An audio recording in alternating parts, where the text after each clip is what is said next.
Alright, section 5.2. Now I'm gonna show you how to do Venn diagrams for categorical syllogisms. And since we've talked about syllogisms, you know that there are three terms, and they're called the middle term, the minor term, and the major term. So these are going to be syllogisms with the Venn diagrams are going to have three rings. So this is something different. You've seen it in the book, but I'm going to show you how to do Venn diagrams when we have three circles. And don't panic, they're really easy and they're kind of neat how they all work out. Really what's involved is first of all, let's go to this thing here. You remember how to do the Venn diagrams for the A, E, I, and O, right? Here's the A proposition, here is the E proposition. If we go farther down, there's the I, and here is the O. And you know, with an O Venn diagram, some S are not P, you have an X right there. Some S are P, you have an X in the overlap region. No S or P, you shade the overlap region. And all S or P, you empty the far left region, because it's saying every S is going to overlap with P, so you know that you're not going to have any S that are not a P. Now, if you can remember these four categorical Venn diagrams, all that's involved when you work to draw a Venn diagram for a syllogism is you just draw two separate categorical Venn diagrams, okay? So this will all make sense here. Here we have a syllogism, no P or M, all S are M, therefore no S or P. So really what's involved here is drawing two regular categorical propositions. Here, this is the E, right? That's an E proposition, no P or M. All S or M is the A. You're basically just going to draw the E Venn diagram, categorical proposition Venn diagram, and then you're going to draw the A, and then if this is valid, when you draw these two Venn diagrams for each of these premises, the conclusion, if it's valid, should already be drawn. Okay, so when we go through these, you're really going to understand them, and they're not going to be that hard. And then later on, we will talk about how the Aristotelian distinction comes in when we get to a certain kind of syllogism, but that's not for part 2 on this. So here's what we do. Now, one thing I want you to do when you do Venn diagrams, whenever I give you something to test you on it, and by the way, you do have an extra credit Venn diagram test, but that's not coming up until after you do set 3 and test 3 answers. You don't have to worry about that now, but you do have to watch this video. But you remember with the syllogisms, you have the middle term, so we're always going to put the middle term up here on the top. Okay? You have a minor term. You remember S with syllogisms means minor term. You know, before subject class, predicate class. So minor term is right here. It is in the subject position of the conclusion of a syllogism. P is the major term. M is the middle term. So here's how we would draw this. Okay, this first one is no P or M. So here's what you do. You ignore the S circle. Pretend it's not even there. So you have the P circle right here. You have the M. If you were going to do no P or M, you would know that this middle region is shaded. So we're going to go ahead and shade this, because if no P or M, it means there's no P, you know, there's nothing in the overlap region. There's nothing that's a P and an M. So that was simple, right? Ignore the S circle when you're doing this first one.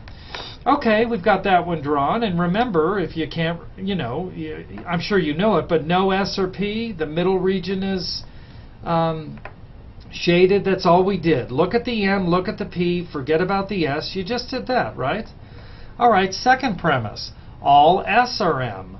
So we're going to ignore the P circle, and what we're going to do is draw a Venn diagram for the S and the M. It's an A proposition, so all S are M. That means that there never is going to be an S that isn't an M. And again, let's go back here. Here's the A proposition. You see this region is empty. That's all I did. Now, it's a little turned, right? but I'm looking at all S, R, M, and I'm ignoring the P. Now, you're done with all the shading or whatever you have to do. If this syllogism is valid, then you want to do this. You want to say to yourself, no SRP. If this syllogism is valid, I should see in the overlap region between the S and P circle, I should see it completely shaded. So I'll outline this. Let's go with blue. So we're dealing with S and P, these two circles, forget about M. I should see in the overlap region between S and P, it all shaded all the way. And it is. It's shaded here from the first premise. It's shaded here from the second. So this overlap region is conveying exactly what I would have done if I was just drawing no S or P. Right? Let's go to here. Go down here. Go up here. Here is no S or P. The middle is shaded. Here it says no S or P. You see that is completely shaded. So you would call this valid. It's valid when your first two premises, when you draw them in, they already complete the shading you need for the conclusion. Okay? So that's the first one. Let's go to another one here. And I will change back to red. Okay. All MRP, no SRP, no SRP. All right. So let's do the first one. All MRP. There's M and P. Ignore the S. And if it's every single M is a P, we would just come in here and shade this just like we were doing an A proposition between these two. Ignore the S. All right. Let's do no S or M. Look at the S circle, look at the M circle, you ignore the P circle. So no S or M means that between the overlap region with the S and M circles is going to be shaded. And then how do we tell that this is valid? You look at the conclusion and say, if this is valid, then the overlap region between S and P needs to be completely shaded. So let's check that out. Here is the overlap region between S and P. Is it completely shaded? It's shaded here, but it is not shaded there. Therefore, it is invalid. Okay? All right, let's go down to the next one here. And let me change this back. Okay, now notice here we have a universal proposition in this syllogism, which is an argument, and we have a particular proposition. So I'm going to introduce a rule here. Whenever you have a universal and a particular, always shade the universal proposition first, categorical proposition. Let me get the middle term, minor term, major term. Okay, so we're going to do the universal. If this was a no S or P, you always draw the universal categorical Venn diagram first, then you do the particular, okay? And the reason for that is the universal may empty out a region, so you know then you don't want to put an X in there. Okay, so all MRP, we're looking at just the M circle and the P circle. All MRP. This is just an A categorical Venn diagram, all right? So if you were just looking at the MRP, ignore the S. I know that I'm getting redundant, but that's important. Okay, there's the first one, Venn diagram. The next one is some S are not M. So we're just going to look at the S and M circle, and this is saying here that you have at least one S, so we're going to use an X that's not an M. Now you got to pay attention here. So we're going to put an X here, but the X has to go on the line, okay? And the reason is we don't know if the X goes here or here, and here's why, everybody.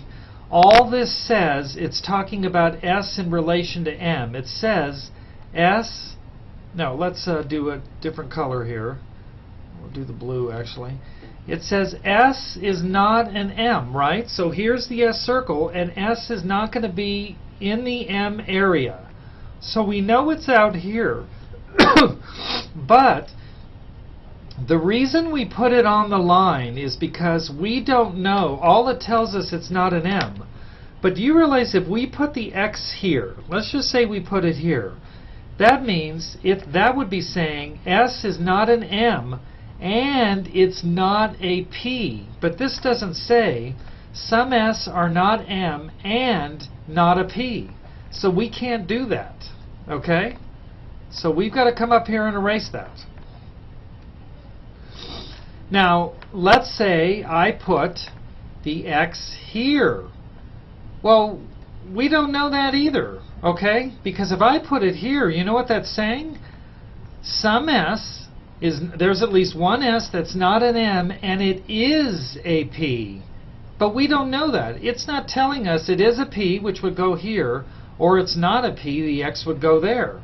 We do not know that. All we know is that it's not an M. So that is why, everybody, you always put that on the line. Now, if you have an area where this was all shaded, let's just say this was all shaded, you know. If you have an area all shaded, because every area you're going to look at is going to be bisected, then you go ahead and put the X there. You know, so maybe I should, well, let's go over here, ignore that for a minute here. Let's ignore that. Let's say this area was all shaded.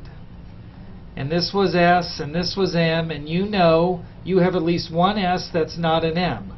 Well, if this area is all shaded, you can go ahead and put the X right there. But if you're in a region where on either side of the bisecting line it's empty, you have to put it on the line because you're not given enough information of how that X is related to the other circle. Okay? Alright, so here's our thing. This on the line means we have a question mark whether it goes in the P circle or out. Okay? We just don't know.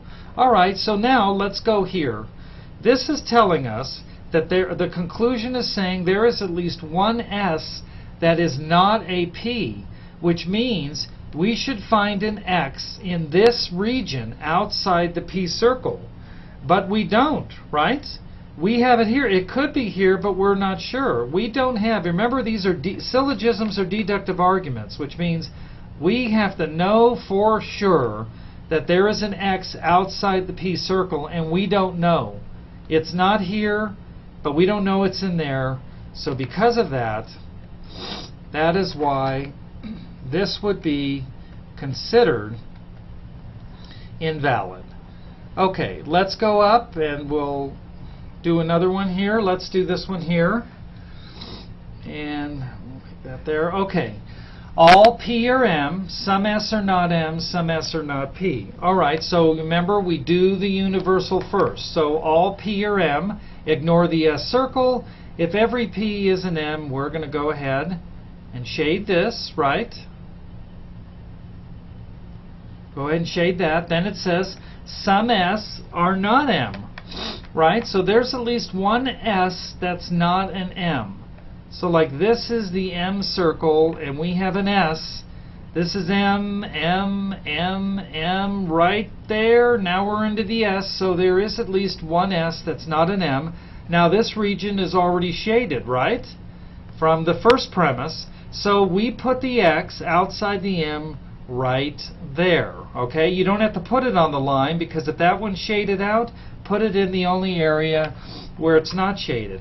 Now, let's look at our conclusion. Our conclusion says that after we draw these first two Venn diagrams from the premises for the categorical propositions, we should see for sure an X in the region that's outside the P circle. So here's X, and you know what? It is outside P. So P, P, this is the P circle, and the X is out.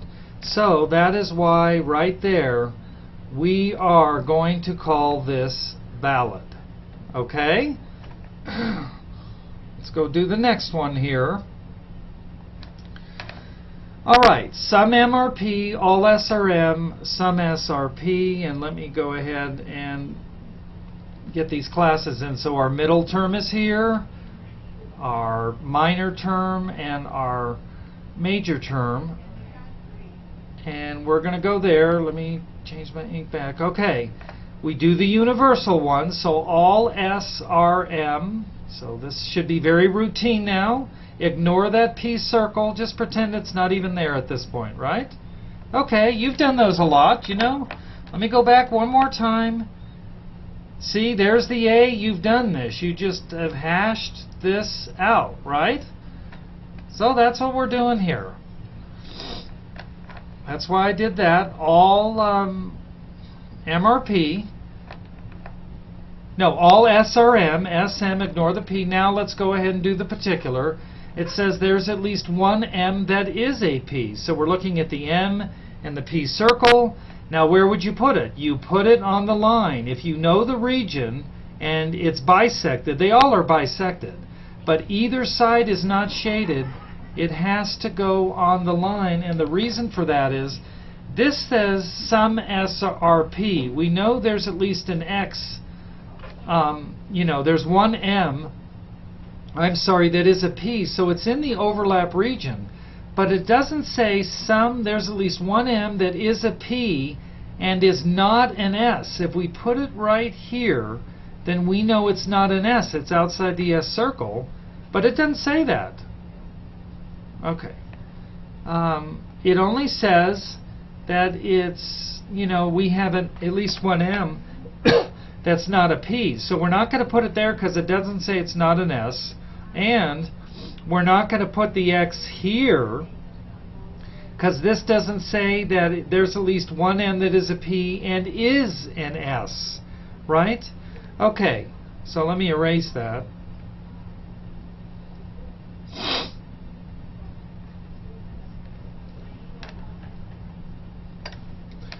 Okay, so let me go in here. I erased these. Let's clean this up again. Okay, so you all understand that's why you put an X on the line. If you had you remember, if one of the regions is already shaded, like up here, then the X goes there. But when it's not, because this is already telling you this X is not a P and it's not an M, okay? But here you don't know. So there's at least one M that is a P, put it on the line. Now,